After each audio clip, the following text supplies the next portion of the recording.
সত্যি কথা বলতে আমাদের তারিখ নিয়ে কোনো হেডেক নাই। আমাদের 25 তারিখ নির্বাচন করতে আসলে কোনো সমস্যা নাই। আমাদের সমস্যা হচ্ছে নির্বাচনের পরিবেশ নিয়ে। পরিবেশ ঠিক হলে আমরা নির্বাচন করব, এটাই হচ্ছে আমাদের কথা, এটাই ফাইনাল কথা। আমাদের নির্বাচন কমিশনের আসলে কাজটা কি? নির্বাচন ইনক্লুসিভ, পার্টিসিপেটরি এবং একটা ক্রেডিবল ইলেকশন দেওয়া এবং ভোটারদেরকে ভোট কেন্দ্রে আনা। আমরা দেখতে পাচ্ছি বিশ্ববিদ্যালয়ে যে অস্থিতিশীল পরিবেশ তৈরি হয়েছে, ছাত্র শিক্ষকরা মুখোমুখি দাঁড়িয়ে আছে এবং আমাদের শিক্ষার্থীরা, আমরা গতকাল প্রচারণায় গিয়ে দেখেছি মোর দ্যান 60% স্টুডেন্ট রাজশাহী বিশ্ববিদ্যালয়ে নেই।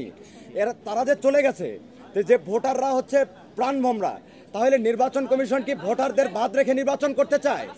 তাহলে নির্বাচন কমিশনকে এই দায় নিতে হবে। তো একটা নির্বাচনে যদি 30 to 35% ভোট পড়ে, সেই নির্বাচন তো আর গ্রহণযোগ্য ইলেকশন হইতে পারে না। আমরা চাই রাজশাহী বিশ্ববিদ্যালয়ে দীর্ঘ 35 বছর পর ইলেকশন হচ্ছে, এখানে কারো কোনো ইন্টেনশন নাই নির্বাচন হতে দিবে না। আমাদের কথা স্পষ্ট, আমরা বলছি অবশ্যই নির্বাচন হতে হবে এবং সেখানে রাজশাহী বিশ্ববিদ্যালয়ের প্রত্যেকটা শিক্ষার্থী উৎসবমুখর পরিবেশে ভোটাধিকার প্রয়োগ করবে এবং তাদের প্রতিনিধি নির্বাচন করবে। আমি কালকে প্রচারে গিয়ে দেখেছি অনেকে আমাকে জিজ্ঞেস করেছে, ভাই আদৌ কি রাকসু হবে? তার মানে তাদের মধ্যেই সংশয় তৈরি হয়েছে।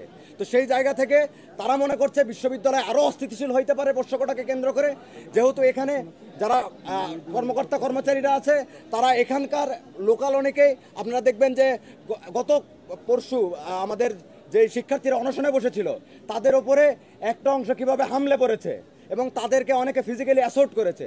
সেই জায়গা থেকে শিক্ষার্থীরা ভয়ের মধ্যে আছে, এই জন্য শিক্ষার্থীরা ক্যাম্পাস ছাড়ছে বলে আমরা মনে করছি। পূজার ছুটির যে বিষয়টা ছিল সেখানে 28 তারিখে নির্বাচন দিবে যখন বলেছিল, আমরা সেটা সম্পূর্ণ অপোজ করে সেটাকে সামনে এগিয়ে নেওয়া হয়েছে।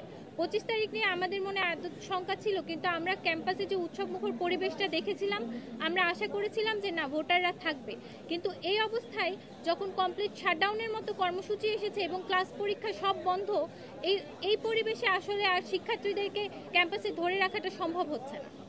এটা একটা বিষয়। দ্বিতীয় আরেকটা বিষয় হচ্ছে যে আমরা যখন ভিসি স্যারের বাসভবনের সামনে রাতে আমরা সব হল থেকে এসে অবস্থান নিয়েছিলাম, সেই সময় কিন্তু আমরা এই দাবিতে অবস্থান করিনি যে পোষ্যকোটা স্থগিত করা হোক। আমাদের একটাই দাবি ছিল যে পোষ্যকোটার আমরা একটা স্থায়ী সমাধান চাই, এটার আমরা বাতিল চাই।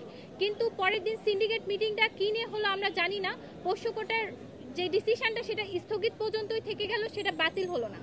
এখন আমাদের কনসার্নের জায়গায় আমরা যদি 25 তারিখে নির্বাচন করি বা যে কোনো তারিখে নির্বাচন করি না কেন, যদি পোষ্যকোটার ইস্যুটা সমাধান না হয়, এটাকে আবার একটা গোষ্ঠী বা যারা নির্বাচনটা চায় না তারা ট্রাম্প কার্ডের মতো ব্যবহার করতে পারে এবং ব্যবহার করে নির্বাচনের আগের রাতে যদি বলে যে না, আমরা শিক্ষক কর্মচারী কর্মকর্তারা নির্বাচনে কোনো রকম সহযোগিতা করব না, সেক্ষেত্রে আমরা কি করব? ভোটারদেরকে হচ্ছে ক্যাম্পাস বিমুখ করা হচ্ছে, এইটার মাধ্যমে রাকসু নির্বাচন হতে পারে না।